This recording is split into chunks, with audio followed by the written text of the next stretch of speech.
요즘 젊은 이제 가정주부들 이제 밀키트를 선호합니다.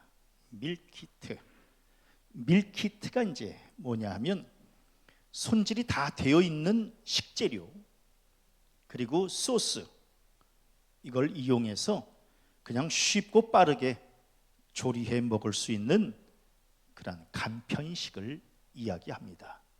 밀키트. 그런데 이제 이 밀키트뿐만이 아니라 요즘 동네마다 반찬 가게가 이제 들어서서, 그래서 맞벌이를 하는 그 주부들의 수고와 그 마음의 부담을 이제 덜어주는 그러한 사업이 이제 번창하고 있습니다. 뭐 저희 동네에도 반찬 가게가 많지요. 요 앞에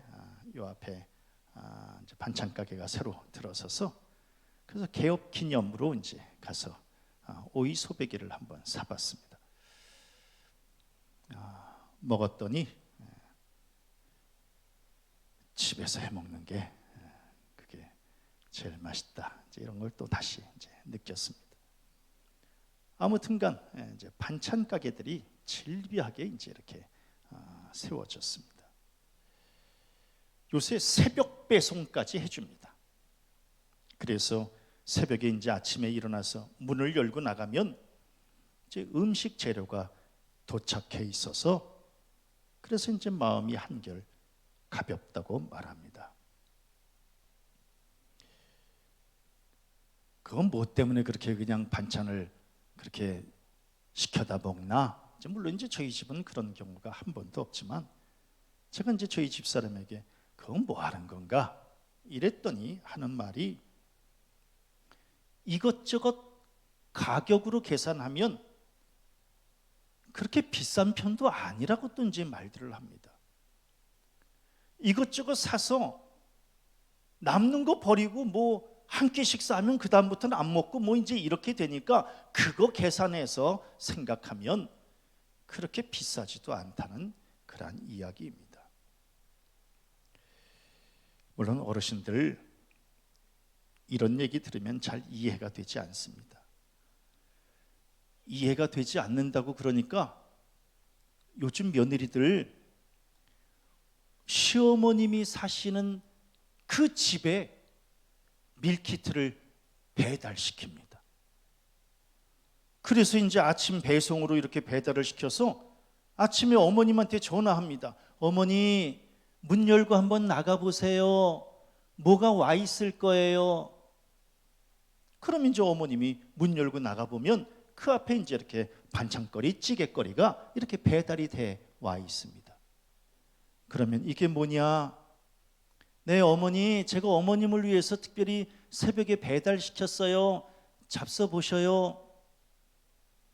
참 요즘 세상 편하구나. 그래서 이제 어머님들도 더 이상 밀키트에 대해서 반대하지 않습니다. 그 작전이 성공하는 겁니다. 물론 최 목사도 그건 뭐 하는 건가? 라고 말은 하지만 뭐 그렇게까지 시대적인 흐름에 반론을 제기할 생각은 없습니다. 그런데 요즘 이제 뉴스와 인터넷을 뜨겁게 달구고 있는 기사가 있는데, 그것은 바로 챗 GPT에 대한 내용입니다.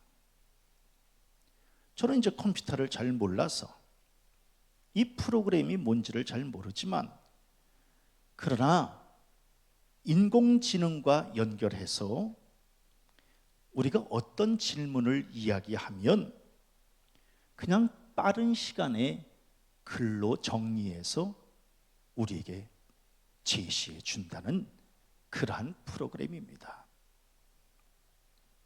아주 쉬운 예로 여호수아 1장 8절을 가지고 20분짜리 설교 한 편 보내줘, 이렇게 이야기를 하면 1분 만에 설교가 프린트가 돼서 나온다는 겁니다. 어느 대학원생이 석사학위 논문을 쓰는데 사실 석사학위 논문을 쓰려면 대강 1년 정도가 걸리지 않습니까? 그런데 그 챗 GPT 프로그램에다가 그냥 요점만 요런 글 써줘, 요런 글 써줘 이렇게 말로 했더니 석사학위 논문을 일주일 만에 썼다는 겁니다.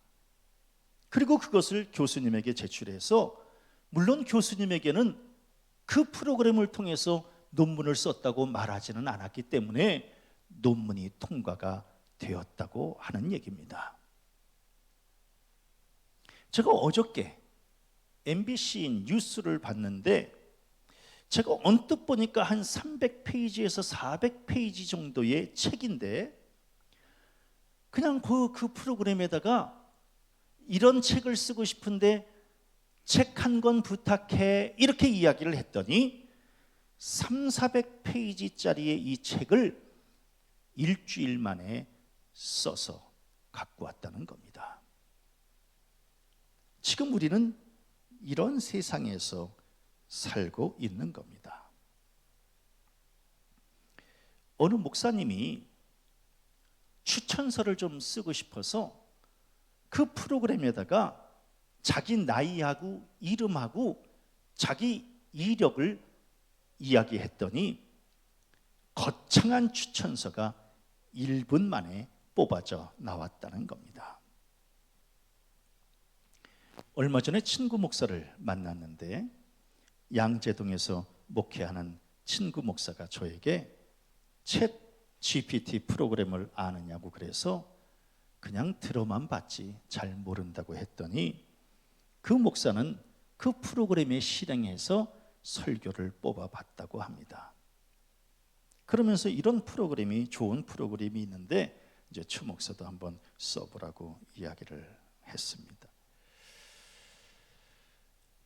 저는 이제 그 이야기를 들으면서 조금 염려스러운 생각이 들었습니다. 물론 이제 앞으로 이 인공지능이 발전하면 10년에서 20년 사이에 우리가 지금 갖고 있는 이 직업이 절반 이상이 없어진다고 말을 합니다. 그 중에 10개의 직업만 제가 간단하게 소개를 하도록 하겠습니다. 먼저 서류 정리하고 격리 작업하는 그러한 직업을 갖고 있는 이 직업은 이제 곧 없어진다는 얘기입니다. 왜냐하면 전부 다 컴퓨터로 전산 처리를 하기 때문에 이제 사람이 앉아서 계산을 하고 격리를 볼 일이 없다고 말합니다. 그리고 은행 직원들도 이제 곧 없어진다는 겁니다. 지금 금리 인상으로 은행이 작년에 수십조 원을 벌어들였습니다.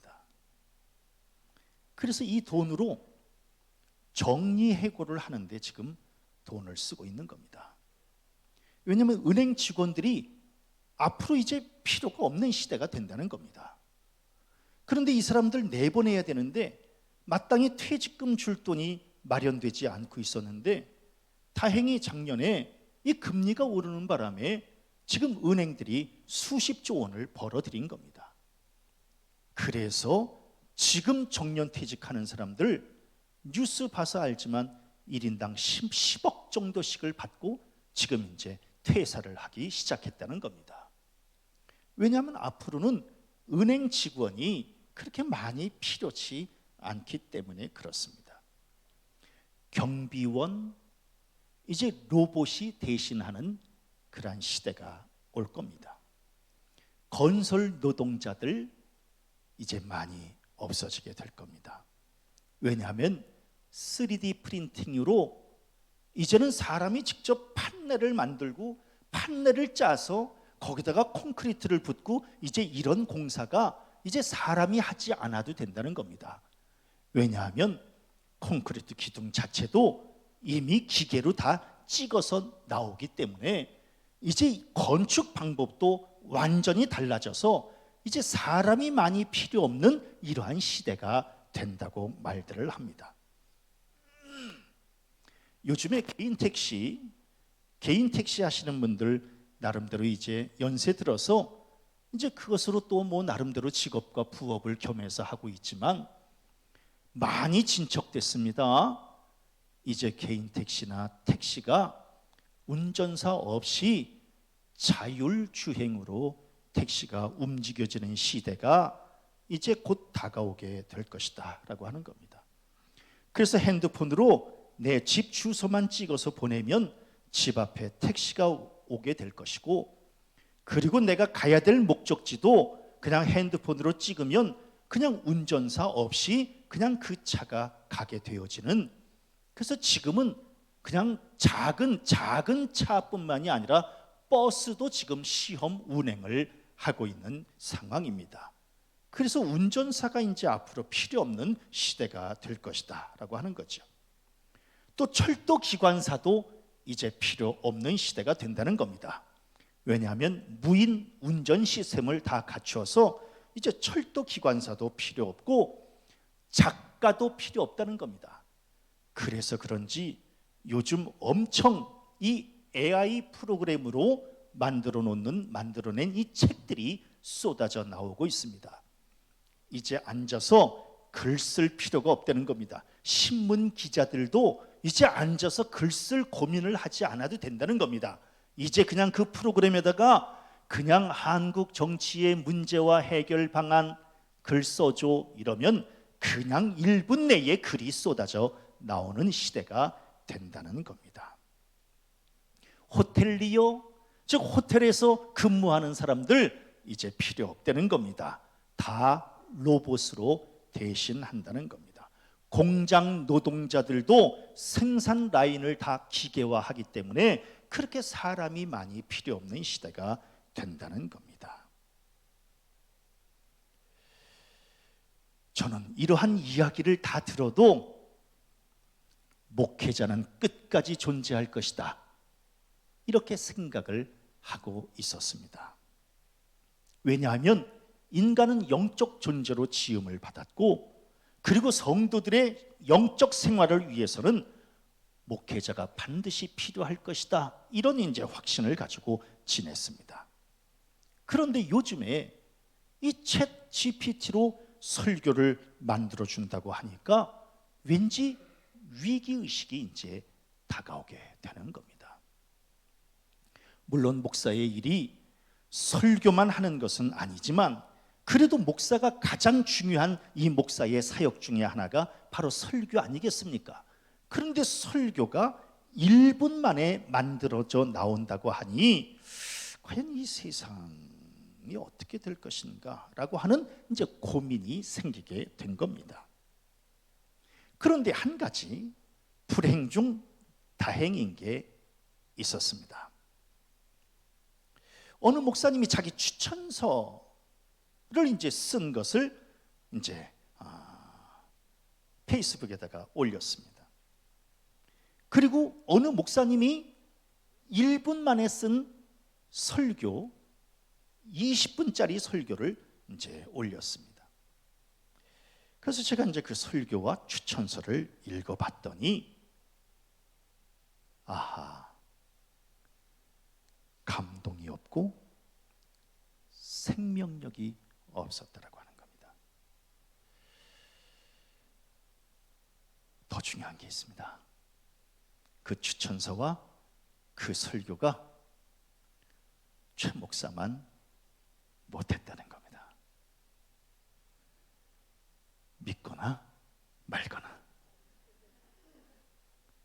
그래서 제가 그 글을 읽으면서 아하, 이게 한계구나.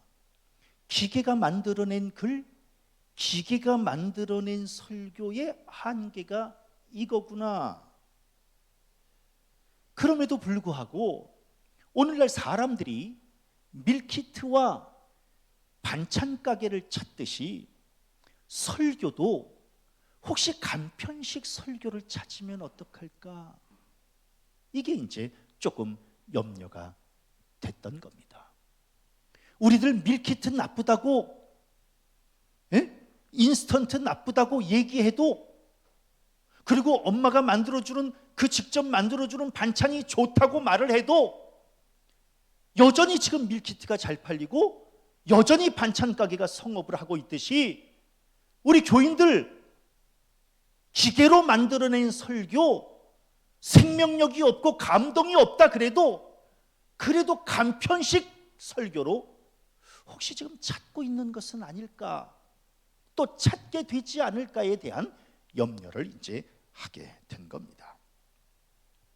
그러다가 지난주에 TV 프로그램을 보는데 시골 아줌마가 이제 등장하게 됐습니다. 이 시골 아줌마, 엄청난 가마솥, 큰 가마솥에 불을 떼면서 밥을 하고 있는 겁니다. 옆에 가스불이 있는데 장작을 떼면서 밥을 하고 있는 겁니다. 그리고 그 밥을 다 한 다음에 솥을 한번 씻어내고 거기다가 감자탕을 끓이는 겁니다. 장작을 떼서. 담당 PD가 묻습니다. 아주머니, 매 끼니를 이렇게 식사 준비를 하면 힘들고 귀찮지 않습니까? 이렇게 묻습니다. 옆에 가스불이 있는데 그냥 가스불에다가 밥을 하고 찌개를 끓이면 되지, 구태여 지금 장작으로 이렇게 지금 불을 떼서 밥과 찌개를 해야 되는 겁니까? 힘들지 않으세요? 이렇게 이제 물었더니 이 아줌마가 하는 말이, 가스불에 밥을 하고 가스불에 국을 끓이면 이 맛이 나지 않아요. 그리고 우리 식구들은 이렇게 해줘야 맛있다고 그래요. 저는 이제 그 아줌마의 이야기를 들으면서, 아하, 여기에 생명력이 있는 거구나. 여기에 생명력이 있는 거구나. 매 끼니를 진심을 가지고 만들어서 먹여야 성도들이 그것을 받아먹고 영적으로 피가 되고 살이 되는 것이지, 그냥 프린터로 뽑아서 1분짜리 설교를 그냥 이렇게 만들어 먹이면 과연 그것이 우리 교인들에게 영적인 힘이 되겠는가? 목사가 아무리 힘들어도 이 아주머니처럼 우직하게 설교를 준비하고 우직하게 설교를 만들어 먹여야 교인들의 영혼이 살아나는 것 아니겠는가? 이게 이제 제가 지난주에 새삼 깨닫게 된 겁니다. 최 목사, 특별히 설교 준비하는데 많은 시간이 걸리는 그런 목사입니다.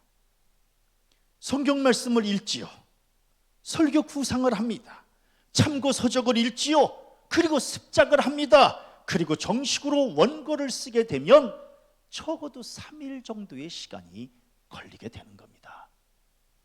친구들은 말하지요, 뭘 그렇게 오래도록 이 설교를 준비하느냐고.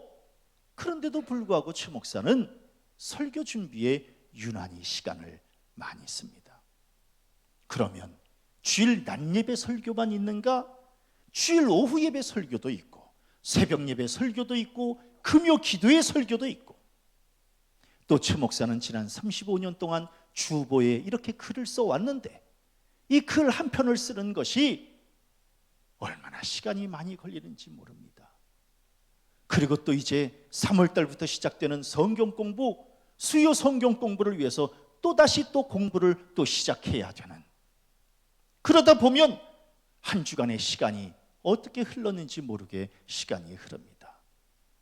사람들은 저에게 하루 종일 목양실에 앉아 있으면 건강을 해친다고 말하지만, 그러나 그렇게 하지 않으면 설교를 준비할 수 없기 때문에 지금 이렇게 살아가고 있는 겁니다.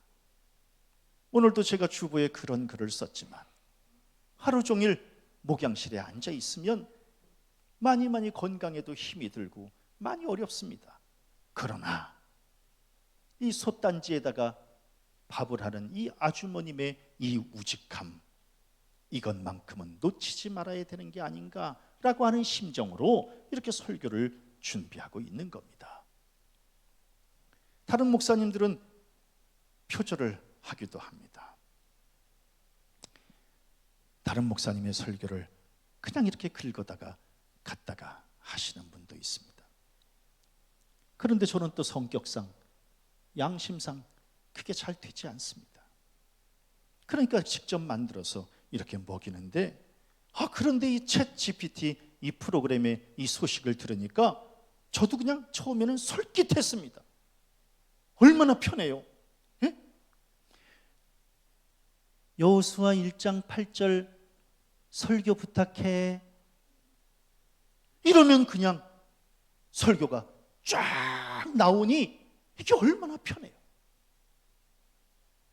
그런데 과연 그것이 설교일까? 과연 그것이 설교일까? 그리고 그 설교를 받아먹는 교인들이 과연 영적으로 소생할 수 있을까? 그것은 불가능하다라고 하는 겁니다. 저는 하나님의 영적인 말씀을 영혼이 없는 기계가 언급하는 게 싫습니다. 저는 생명의 말씀을 생명이 없는 컴퓨터가 터치하는 게 싫습니다. 거룩한 말씀을 세속적인 방법으로 접근하는 게 싫습니다. 저는 거룩함은 거룩하게 지켜져야 비로소 거룩함을 유지할 수 있기 때문에 저는 하나님의 말씀은 오직 생명과 영혼을 가진 영적 존재인 이 인간이 영성을 가지고 묵상할 때에 거기에 생명력이 있는 것이지, 하나님의 말씀을 기계에 의탁할 수는 없다. 아무리 힘들어도 우리가 하나님의 말씀을 날마다 읽고 묵상하고 행해야 거기에 말씀의 생명력이 있는 것이 아닌가라고 하는 이러한 깨달음을 새삼 갖게 되었습니다. 특별히 하나님은 우리가 하나님의 말씀의 진심이기를 원하신다라고 하는 겁니다. 그냥 세상의 일반 책들을 읽듯이 하나님의 말씀을 대하는 것이 아니라 말씀을 하나님 대하듯 그렇게 대할 때에 말씀의 능력이 나에게서 나타나는 것이지, 말씀을 세상 책 읽듯이 읽는다면 이게 나에게 무슨 의미가 있겠는가? 특별히 디모데후서 3장 16절에 보니까 모든 성경은 하나님의 감동으로 된 것으로 라고 말씀하고 있는 겁니다. 모든 성경은 하나님의 감동으로, 이 감동이라고 하는 것은 하나님의 영감으로 쓰여진 책이다라고 하는 겁니다. 영감으로 쓰여진 책, 하나님의 영감이라고 하는 것은 뭐예요? 곧 생명이라는 겁니다. 하나님의 책, 성경, 이것은 생명을 품은 책이라는 겁니다. 즉 생명을 품은 책을 육신의 생각으로 해석하거나 이해하려고 해서는 안 된다는 겁니다. 그렇게 하면 영감이 죽는다는 겁니다. 영감이 죽으면 더 이상 이 하나님의 말씀은 말씀으로서의 가치가 없다라고 하는 겁니다. 그래서 다른 책은 세상 책 읽듯이 하지 말고 이 하나님의 책만큼은 우리가 영감을 가지고 하나님의 영성을 가지고 영적 존재로서 이 책을 대해야 비로소 이 책이 갖고 있는 생명력이 우리에게 전달될 수 있다라고 하는 겁니다. 이러한 책을, 이러한 말씀을 컴퓨터에다 대고 설교 좀 부탁해, 과연 이 짓을 해야만 될 것인가? 그리고 거기서 나온 그 글이 과연 설교일까? 저는 쓰레기에 불과한 것이다. 세상 사람들은 아무리 그 프로그램을 통해서 책을 만들어내든 뭘 하든 상관없지만 신앙인들은 설교만큼은, 하나님의 말씀만큼은 우리의 영성을 가지고 대해야 되고 생명력을 가지고 하나님의 생명을 접해야 비로소 우리의 영이 되살아나게 되는 줄로 믿습니다.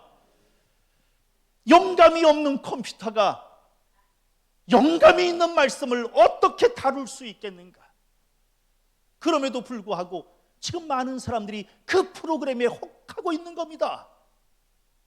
뭐 대단한 신세계가 열린 것처럼. 저는 오늘 성경 말씀을 통해서 놀라운 걸 또 새삼 깨닫게 됐습니다. 이 율법책을 내 입에서 떠나지 말게 하며 주야로 그것을 묵상하여 그 안에 기록된 대로 다 지켜 행하라. 그리하면 내 길이 평탄하게 될 것이며 내가 형통하리라. 아하, 하나님의 말씀은 이렇게 대해야 되는 거구나. 함께 따라합니다. 읽고 묵상하고 행하고. 아하, 하나님의 말씀은 그렇게 그냥 뭐 컴퓨터로 프린터돼서 나오는 그게 하나님의 말씀이 아니라 너희들이 읽고 그것을 묵상하고 그대로 행할 때에 비로소 너희들의 삶이 평탄하게 되고 형통하게 될 것이다. 그러면 어떻게 읽어야 될 것인가? 오늘 성경 말씀에 내 입에서 떠나지 말게 하려는 겁니다. 우리 하루에 3끼 식사를 하는 것은 물론 먹는 것에 대한 즐거움을 누리려고 하는 이유도 있지만 무엇보다도 생명을 유지하려고 우리는 음식을 먹는 거 아니겠습니까? 왜? 곡기가 끊어지면 죽는다고 하니까. 양식을 공급해 주지 않으면 우리의 생명을 유지할 수 없으니까 우리는 하루에 3끼를 그렇게 귀찮아도 그것을 먹으면서 생명을 지금 유지하고 있는 겁니다. 시간과 물질과 마음을 온통 써가면서. 우리의 영도 마찬가지입니다. 하루라도 말씀을 공급해 주지 않으면 우리의 영이 생명을 이어갈 수 없다라고 하는 겁니다. 그래서 입에서 떠나지 말게 하라는 겁니다. 하나님의 말씀을 입에서 떠나지 말게 해라. 기적 중에 가장 큰 기적은 하나님의 말씀을 읽지 않는데도 이렇게 살아있다는 겁니다. 예? 내 입에서 떠나지 말게 하라 이렇게 말씀하셨는데, 그러면 죽어 라고 말씀하셨는데, 우리는 지금 하나님의 말씀을 입에서 떠나지 않게 하나님의 말씀을 지금 먹고 있는가? 돌아봐야 된다라고 하는 거예요. 내가 직접 먹는 음식만 나에게 힘이 되는 것이지 남이 먹은 음식이 나에게 어떻게 힘이 될 수 있겠습니까? 내가 먹어야 되는 겁니다. 말씀은 자기 스스로 찾아서 먹어야 되는 거. 약은 그렇게 신경 써서 먹으면서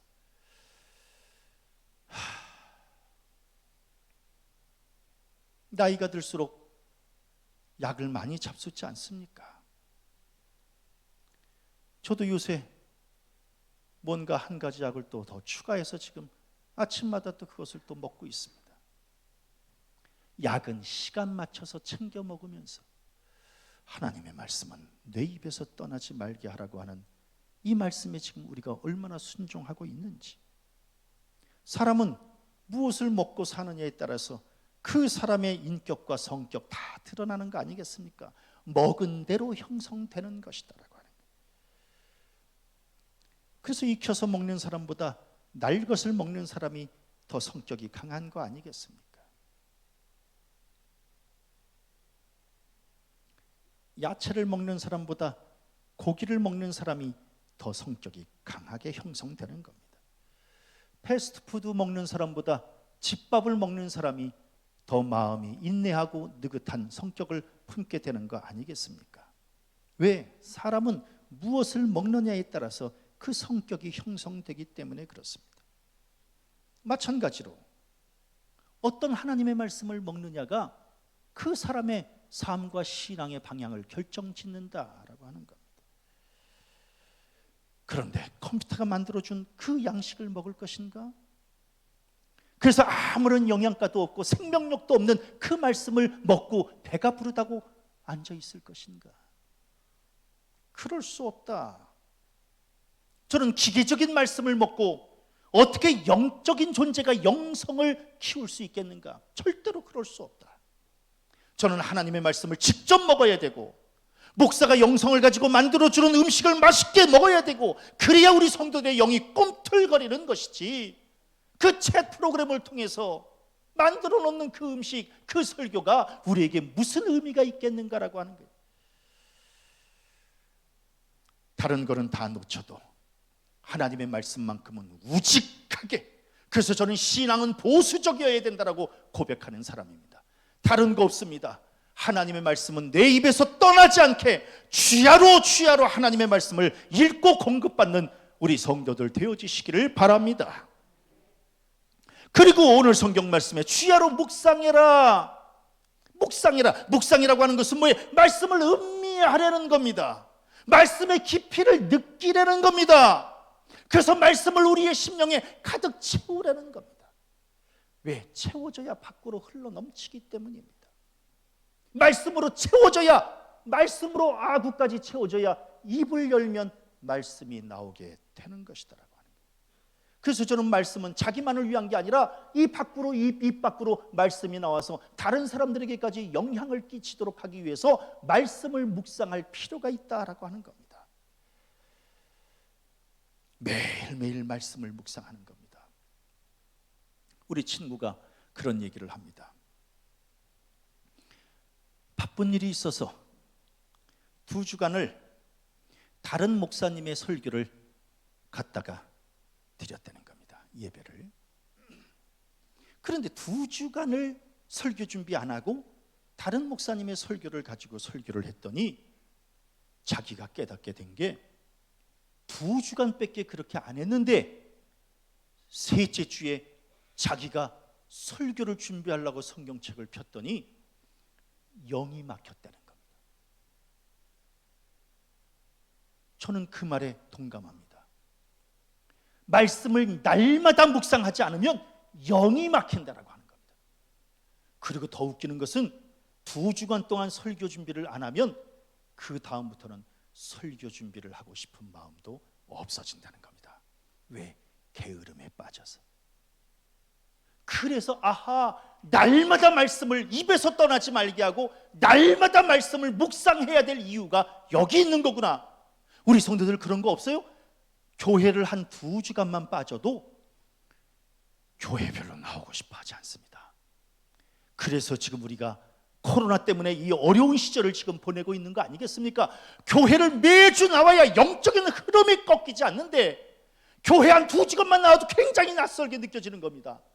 예? 하나님의 말씀도 마찬가지입니다. 하나님의 말씀을 이 날마다 묵상하고 먹지 않으면 말씀 대하는 게 낯설게 느껴진다라고 하는 거예요. 저는 우리 성도들 말씀이 낯설게 느껴지면 영이 죽어가고 있다라고 하는 그런 상징이다라고 하는 거예요. 말씀이 낯선 것이 아니라 말씀이 익숙해지는 신앙들이 되어지시기를 바랍니다. 그게 바로 묵상하는 신앙이다라고 하는 거예요. 그래서 묵상은 말씀을 되새김하는 겁니다. 말씀을 한두 번 먹고 그냥 그만두는 것이 아니라 반복해서 곱씹는 겁니다. 아시겠습니까?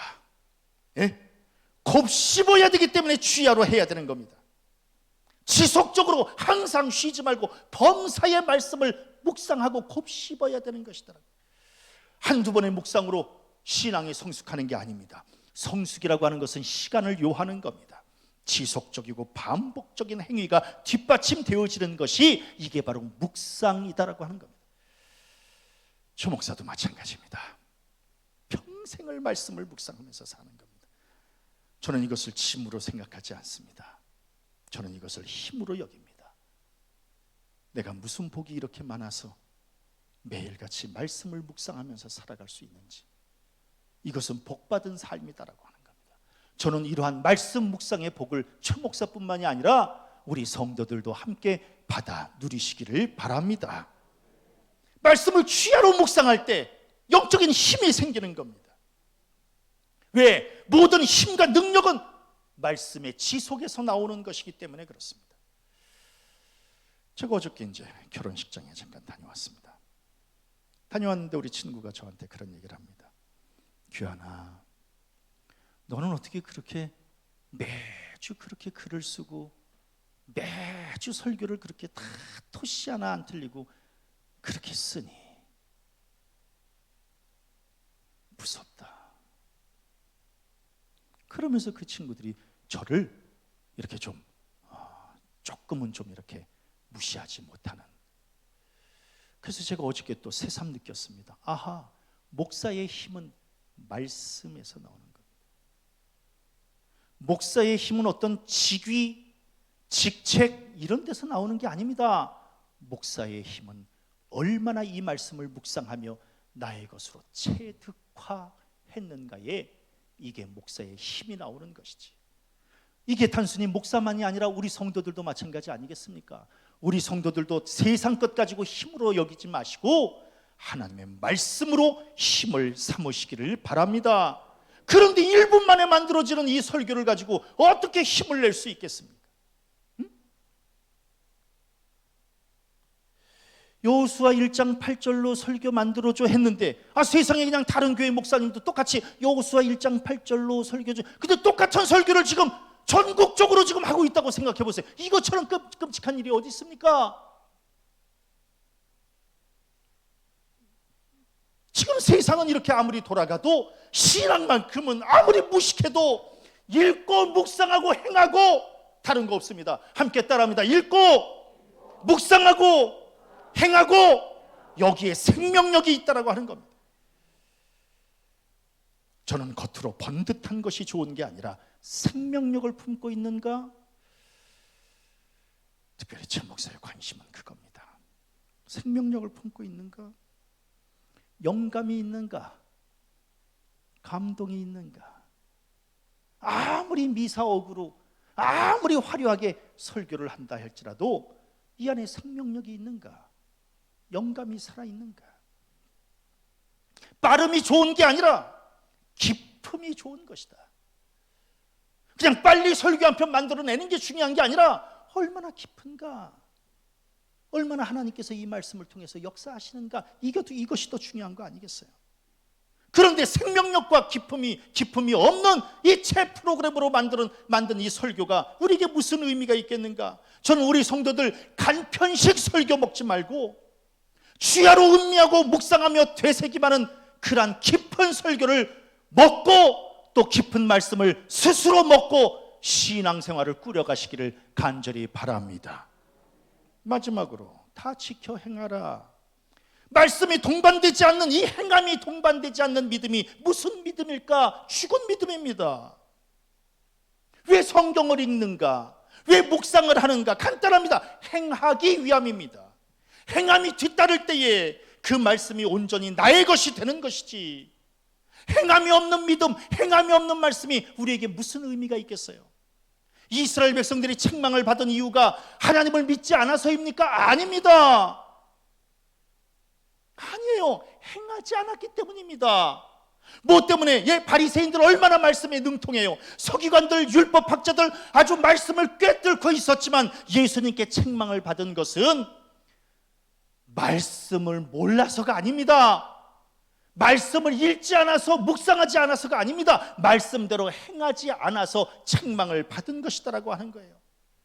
물론 말씀대로 행하는 것이 쉬운 문제는 아닙니다. 그러나 말씀대로 행할 때 비록 손해를 감수하고라도 그 말씀대로 행할 때 비로소 그 말씀의 능력이 나의 능력이 되고 말씀의 힘이 나의 힘이 되어진다라고 하는 겁니다. 오늘 성경 말씀을 먹고 묵상하며 지켜 행하는 자에게 뇌 길이 평탄하게 될 것이고 뇌가 형통하게 될 것이라고 하는 이 축복의 말씀을 지금 우리에게 해주고 있는 겁니다. 우리 성도님들, 평탄함과 형통함의 축복을 받고 싶으시면 읽고 묵상하고 행하시기를 바랍니다. 컴퓨터로 만들어내는 설교 절대로 평탄함을 가져다 주지 못합니다. 말씀을 읽고 묵상하고 행한 사람만이 평탄함과 형통함을 축복으로 받을 수 있습니다. 세상의 지식은 세상의 방법대로 익히면 되지만 하나님의 말씀은 조금은 바보스럽다 할지라도 자기 스스로가 묵묵히 읽고 묵상하고 행하고 그럴 때 하나님께서 우리의 믿음을 보시고 어여삐 여기셔서 형통함과 평탄함의 축복으로 채워주실 줄로 믿습니다. 세상에서의 편법은 쓰든지 말든지 알아서들 하시고 하나님의 말씀에 대해서만큼은 조금 우직하고 정직하고 그렇게 살았으면 좋겠고, 간편식 신앙, 간편식 설교 여기에 마음 쓰지 마시고 정도를 걷는 신앙, 그래서 하나님이 보시기에 합당한 신앙으로 자리매김하셔서 하나님이 약속하시고 예비하신 평탄함과 형통함의 축복을 받아 누리는 복된 성도들 되어지시기를 주님의 이름으로 간절히 축원합니다.